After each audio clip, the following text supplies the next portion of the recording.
South ஆப்பிரிக்காவோட சாபம் அவங்கள சும்மாவே விட மாட்டேங்குதுங்க. பிளஸ் தொரத்தி தொரத்தி அடிக்குது. பிளஸ் ஏன்னா இப்ப வரைக்கும் பாத்தீங்கன்னா, அந்த வேர்ல்டு கப் கனவு கனவாவே போயிட்டு இருக்கு. 2026 பிளஸ் அந்தோட ஜோக்கர் அப்படிங்கிற ஒரு சாபம் மறுபடியும் அவங்கள வந்து அட்டாக் பண்ணியிருக்குன்னு சொல்லி ஆகணும். பிளஸ் இன்னைக்கு டிம் சைபர்ட் அண்ட் ஃபின் லாலன் 2 பேத்தோட அத்லட்டி வேற லெவலா இருந்தது. பிளஸ் சவுத் ஆப்பிரிக்காவோட பவுலிங் யூனிட்ட போட்டு நொறுக்கி எடுத்தாங்கன்னு சொல்லி ஆகணும்.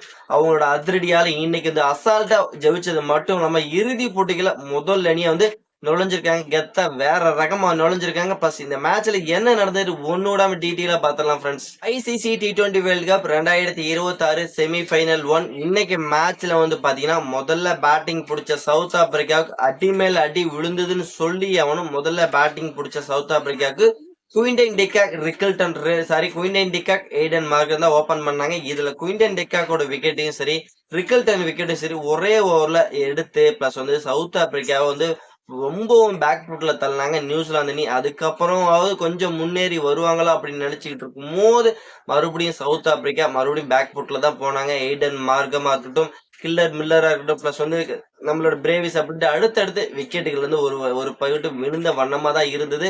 70 ரன்னுக்கெல்லாம் 5 விக்கெட் இழந்து தத்தளிச்சுட்டு இருந்தாங்க இந்த செமிஃபைனல் 1ல சவுத் ஆப்பிரிக்கா அணி. அப்பதான் ஒரு நல்ல ஒரு பார்ட்னர்ஷிப்ங்கிறது சவுத் ஆப்பிரிக்காவுக்கு கிடைச்சதுங்க. அந்த இடத்துல வந்து பாத்தீங்கன்னா மார்க்கோ யான்சன் அண்ட் ஸ்டப்ஸ் 2 பேரும் சேர்ந்து ஒரு சூப்பரான ஒரு பார்ட்னர்ஷிப்ங்கிறது சவுத் ஆப்பிரிக்கா கொடுத்தாங்க. பிளஸ் இந்த ஒரு அருமையான ஒரு பார்ட்னர்ஷிப்பால வந்து பாத்தீங்கன்னா சவுத் ஆப்பிரிக்கா 20 ஓவருக்கு ஒரு 169 ரன் அடிக்க முடிஞ்சது. ஒரு ஃபைட்டிங் ஸ்கோர் அடிக்க முடிஞ்சது. இந்த பிச்சை பொறுத்த வரைக்கும் இந்த 169 பத்தாது அப்படின்ட்டு நம்ம வந்து சொல்லாம சொல்லிட்டாங்க. பிளஸ் வந்து நியூசிலாந்தோட பேட்டர்னு சொல்லி அவனுங்க 170 ரன் அடிச்சா வெற்றி. அந்த வெற்றியோட இறுதி போட்டிக்கு செல்லுவாங்களா இல்ல சவுத் ஆப்பிரிக்கா செல்லுமா அப்படின்னு வந்து பாத்தீங்கன்னா நியூசிலாந்தோட அதிரடி வேற ரகமா இருந்தது. எக்ஸ்பெஷலி அந்த ஃபின் லாலன், டிம் சைஃபர்ட் 2 பேரும் சேர்ந்து இன்னைக்கு சவுத் ஆப்பிரிக்காவோட பவுலர்களை போட்டு பிரின்னு பிரிக்க ஆரம்பிச்சாங்க.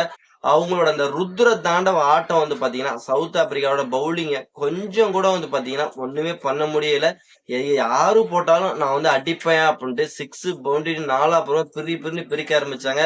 அதனால பாத்தீங்கன்னா டிம் சைபர்ட் ஒரு சைடு வந்து ஆஃப் செஞ்சுரி அடிக்கிறாரு, பின்னால அவரு ஒரு ஆஃப் செஞ்சுரி அடிச்சு ஸ்கோரோட வேகம் வந்து பாத்தீங்கன்னா 8 ஓவருக்குள்ள 100 ரன் வந்து ரீச் பண்ணாங்க. ஒரு விக்கெட் கூட இழக்காம இருந்தாங்க நியூசிலாந்து அணி. அப்பதான் வந்து ஒரே ஒரு விக்கெட் டிம் சைபர்டோட விக்கெட் வந்து இழந்துதாங்க. 58 ரனுக்கு டிம் சைபர்டோட விக்கெட் இழக்கப்பட்டது. அதுக்கப்புறமாவது கேமுக்குள்ள ஒரு ஃபுல் பேக் பண்ணுவாங்களா அப்படின்னு நினைக்கும் போது சவுத் ஆப்பிரிக்காவில் மறுபடியும் ஃபுல் பேக் பண்ணவே முடியல. நியூசிலாந்தோட ஃபில் ஆலன் பாத்தீங்கன்னா கண்டினியூவா வந்து ஃபயர் பண்ணிக்கிட்டே இருந்தார். அவரோட அந்த அதிரடி ஆட்டத்தால வந்து பாத்தீங்கன்னா நியூசிலாந்து அணி வெறும் 13 ஓவருக்குலாம் பாத்தீங்கன்னா மேட்சே முடிச்சுட்டாங்கப்பா. அந்த 170 ரன் ஸ்கோரை வெறும் 13 ஓவர்லயே சேஸ் பண்ணி மேட்சே முடிச்சது மட்டும் இல்லாம இறுதி போட்டிகளை கெத்தா வேற ரகமா முதல் அணியா போய் ஜம்முன்னு உட்கார்ந்து இருக்கிறாங்க. இப்ப பின்லாலன் அதிரடி 100 வேற பதிவு பண்ணியிருக்காரு. இந்த பின்லாலன் டிம் சைபர்ட் 2 பேர்த்தோட அதிரடியால மட்டும்தான் வந்து பாத்தீங்கன்னா இன்னைக்கு வேற ரகமா நியூசிலாந்து அணி முதல் அணியா இறுதி போட்டிகள் நுழைஞ்சிருக்காங்க. சவுத் ஆப்பிரிக்காவோட அந்த சாபம் அப்படியே கண்டினியூ ஆகிட்டே இருக்கு. பிளஸ் சவுத் ஆப்பிரிக்கா பேட்டிங்ல சொதப்பினதுக்கு காரணம் தான் இன்னைக்கு அவங்களோட தோல்விக்கு முதல் அடியா இருந்திருக்கு. பிளஸ் பேட்டிங்ல 170 அப்படின்னா இங்க பத்தவே பத்தாது. ஒரு 200 ரன்னுக்கு மேல அடிச்சிருந்தாங்கன்னா ஒரு ப்ரெஷர் வந்து நியூசிலாந்து மேல போட்டிருக்கலாம். பிளஸ் அது இல்லாதனாலதான் வந்து அசால்ட்டா நியூசிலாந்து அணி இந்த மேட்ச் வந்து ஜெயிச்சுட்டு போயிட்டாங்கன்னு சொல்லி ஆகணும்.